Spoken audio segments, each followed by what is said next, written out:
Light, camera, action. Bangla এডিশনের ক্যামেরার lens যখন সচল হয় তখন তিনি ক্যামেরার সামনে উগরে দিয়েছেন চাঞ্চল্যকর নানা তথ্য। তিনি ইলোরা গওহর, চলচ্চিত্র ও নাট্যপাড়ার এক অতি পরিচিত মুখ। রূপালী পর্দার জৌলস কি কেবলই চোখের ভ্রম? বাইরে থেকে যতটা রঙিন, ভেতরটা কি ততটাই মসৃণ? পর্দায় যার অভিনয়ের নিপুণ দক্ষতা দর্শকদের মুগ্ধ করে, সেই মানুষটি যখন পর্দার আড়ালের গল্প বলতে শুরু করলেন, তখন বেরিয়ে এলো এক রূঢ় ও বীভৎস বাস্তবতা। মানে এরকম অনুচিত অনেক কিছুই দেখেছি। সিনেমা কিংবা নাটক, একটি শিল্পের পেছনে ঠিক কি বিসর্জন দিতে হয়? ইলোরা গওহরের অকপট স্বীকারোক্তিতে যেন থমকে গেছে পুরো শোবিজ দুনিয়া। বাংলা এডিশনের বিশেষ সাক্ষাৎকারে তিনি মেলে ধরেছেন কাস্টিং কাউচ আর অনৈতিক প্রস্তাবের সেই ভয়ঙ্কর মরণ ফাঁদ। এরকম স্ক্রিপ্ট পড়ানো, দরজা বন্ধ অবস্থায় এবং একজনের উপর একজন শোয়া, সেটা বন্ধুত্ব জায়গাতেও হইতে পারে না। আসলে হইতে পারে না। হয় না যে একটা মেয়ে একটা ছেলে যখন কিশোর কিশোরী, তাদের কখনো বন্ধু হতে পারে না। যখন তারা উঠতি বয়স তখন একটু প্রেম হয়, আর যখন তাদের 25 ছাড়িয়ে যায়, এটা আলিঙ্গনবদ্ধ অবস্থা, এটা কিন্তু ভয়ঙ্কর একটা ব্যাপার। ইলোরা গওহরের দাবি, মেধা এখানে গৌণ। বড় পর্দার টিকিট পেতে হলে অনেক সময় হাঁটতে হয় আপোষের চোরাগলিতে। প্রযোজক কিংবা নায়কদের খুশি রাখতে কাটাতে হয় একান্ত সময়। যারা এই পথে হাঁটেন না, তাদের কপালে জোটে শুধু অবহেলা আর বঞ্চনা।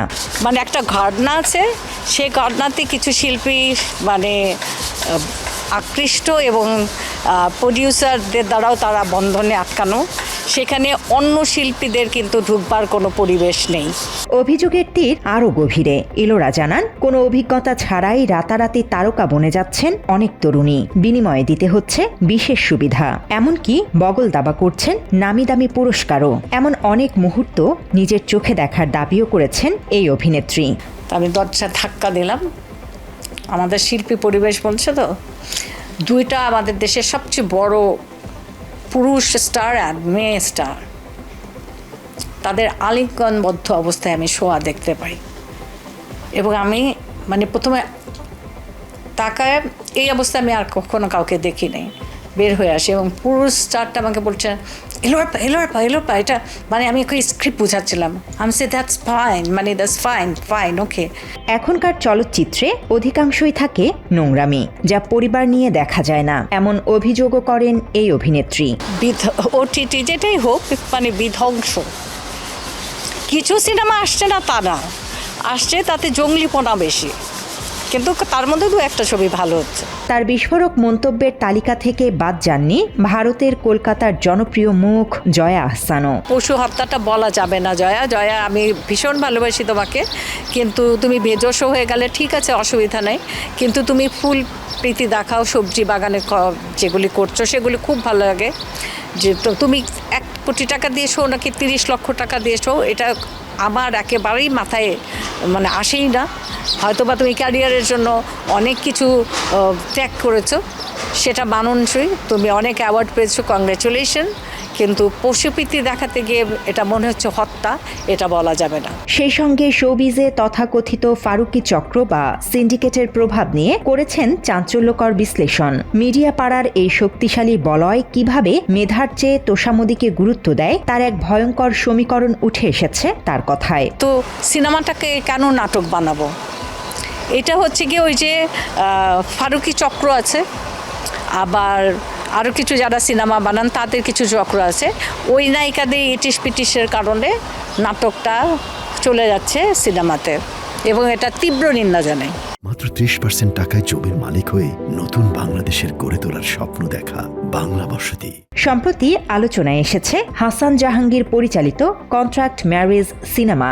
নাটক নাকি চলচ্চিত্র, সেই ধোঁয়াশা রেখেই কিভাবে সেন্সর বোর্ড থেকে এটি ছাড়পত্র পায় তা নিয়ে বাংলা এডিশনের সাক্ষাৎকারে ক্ষোভ উগরে দেন ইলোরা।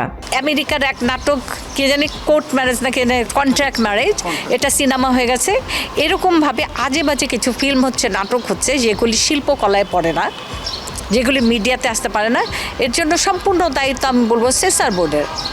তারা হাবিজাবি নাটকগুলিকে সেন্সর করে দিচ্ছেন, এটা কিসের বিনিময়ে? এমনকি জাতীয় পর্যায়ের অ্যাওয়ার্ড নিয়ে ৯/৬-এর হিসেব নিকেশ রয়েছে বলে জানান এই অভিনেত্রী। আমি ভক্ত, প্রীতমের গান ভালো লাগে। প্রীতম এইবার নৌকা বেয়ে বেয়ে একটা গান গাচ্ছে, সাথে নাটকের এক নায়িকাকে নিয়ে। আমি জানিও না এটা কিছু হচ্ছে কিনা, তার গানগুলি তো সুন্দর। তাই বলে এখন যদি গানের সাথে সে অভিনয়ে পুরস্কার পায়, এখানেও বলবো যে টাকা পয়সার খেলা আছে। তার মতে মিডিয়া পাড়ার এই শক্তিশালী বলয়টি ঠিক করে দেয় কার কপালে কাজ জুটবে আর কার ক্যারিয়ার ধ্বংস হবে। তিনি আরও প্রশ্ন তোলেন, কিভাবে রাজনৈতিক নেতাদের সাথে আড্ডা পার্টি করে বাগিয়ে নেওয়া হয় বড় বড় প্রজেক্ট। একসাথে পার্টি, তো এই পার্টিগুলি কোথায় হয় জানি না। আমরা তো দেখছি এর আগে ইমন বুবলি কথা বলতেছে, পলকের সাথে কথা বলতেছে, নাকি যেন মুরাদের সাথে। তো এই অসভ্যতাগুলো তো আমরা দেখে আসছি। এখানে বুবলির কোনো দোষ দিচ্ছি না, এখানটায় ইমনেরও দোষ দিচ্ছি না। এই যে মন্ত্রী বা উচ্চ পর্যায়ের যারা, তাদের একটা লোভ থাকে, তো তাদের তো আর টাকার অভাব নাই, লোভটা হচ্ছে নারী প্রীতি। এরা হচ্ছে রাক্ষসের ভাই খোক্কর। শুধু কাজ নয়, অভিনেত্রীদের পোশাক এবং লাইফস্টাইল নিয়েও মন্তব্য করেছেন ইলোরা গওহর। তো আজকাল মানুষ নগ্ন হতে পছন্দ করেন, ছেলেরা মেয়ে হয়ে যাচ্ছে, মেয়েরা ছেলে হয়ে যাচ্ছে, গাঞ্জা টানছেন, সিগারেট খাচ্ছেন, মদ খাচ্ছেন। শেষ দিকে নিজের জীবনের সবচেয়ে বড় যন্ত্রণার কথা জানালেন ইলোরা। তাকে দেয়া হয়েছিল অনৈতিক প্রস্তাব, আর তাতে রাজি না হওয়ায় বারবার কাজ থেকে বঞ্চিত করা হয়েছে, তাকে কেড়ে নেওয়া হয়েছে প্রাপ্য সম্মান। নায়িকাদের নিয়ে ইলোরা আপাকে একটু রহস্যময় মনে হয়, চোখগুলো বড় বড়, একটু বাইরে নিয়ে যেতে পারলে ভালো হয়। তো এরকম আমাকে কি আহ্বান করা হয় নাই, তো আমি যাই নাই, সেজন্য হয়তো বা আমাকে নির্গৃহীত করা হয়েছে। ওই অটিজমদের মতো আমার বাসাতেই থাকতে হয়। বাংলা এডিশনের সাথে আলাপকালে দীর্ঘশ্বাস ফেলে জীবনের শেষ দিকে এসে এই অভিনেত্রী বলেন, ভালো নেই তিনি। সব মিলিয়ে আমরা এই বয়সে এসে একটু ভাবনায় পড়ে গেছি, আমি ভালো নেই। তবে যারা এই নোংরা সংস্কৃতির সাথে জড়িত তাদের সতর্ক করতেও ছাড়েননি ইলোরা। যারা খারাপ ডাক দেয়, খারাপ কথা বলেন, তার চেয়ে গুণা, মানে সব গুণার মাপ আছে, এই গুণার মাপ নেই। শিক্ষা ছাড়া মিডিয়ায় সুযোগ পাওয়া উচিত নয় বলে জানিয়ে তিনি আরও বলেন, সরকারিভাবে প্রশিক্ষণ দিয়ে এসব বেহায়াপনা থেকে বের হয়ে আসতে হবে। শিল্পীদের শিক্ষা খুব কম, এদের বেসিক ট্রেনিং দিতে হবে। আমাদের উচিত সরকারিভাবে, পুনে ইনস্টিটিউটে আছে, ফিল্ম ইনস্টিটিউট আছে, সেরকম ওই স্ট্যাম্পফোর্ড দিয়ে হবে। ইলোরা গওহরের এসব সাহসী উচ্চারণ কি শোবিজের জঞ্জাল পরিষ্কার করতে পারবে, নাকি সময়ের স্রোতে ধামাচাপা পড়ে যাবে আরও অসংখ্য অপ্রিয় সত্যের মতো? সেই উত্তর তোলা থাকলো সময়ের কাছেই। তবে শিল্পী ও শিল্পের প্রয়োজনে দ্রুত এসব নোংরামি থেকে শোবিজ অঙ্গনকে মুক্ত করার দাবি সংশ্লিষ্টদের। এই গানটা আব্বার 67-এ করা, এইটা গানের সাথে সাথে গানটা ব্যান করে দেওয়া হয়। গানটা ব্যান করে দেওয়ার পরে 42 বছর পরে গানটা রিলিজ হয়। তার আগের আরেকটা গান ছিল, জন্ম আমার ধন্য হলো মাগো, তোমার কথায় কথা বলি পাখির গানের মতো, তোমার দেখাই। বাংলা এডিশন, ঢাকা। বর্ণ কত শত।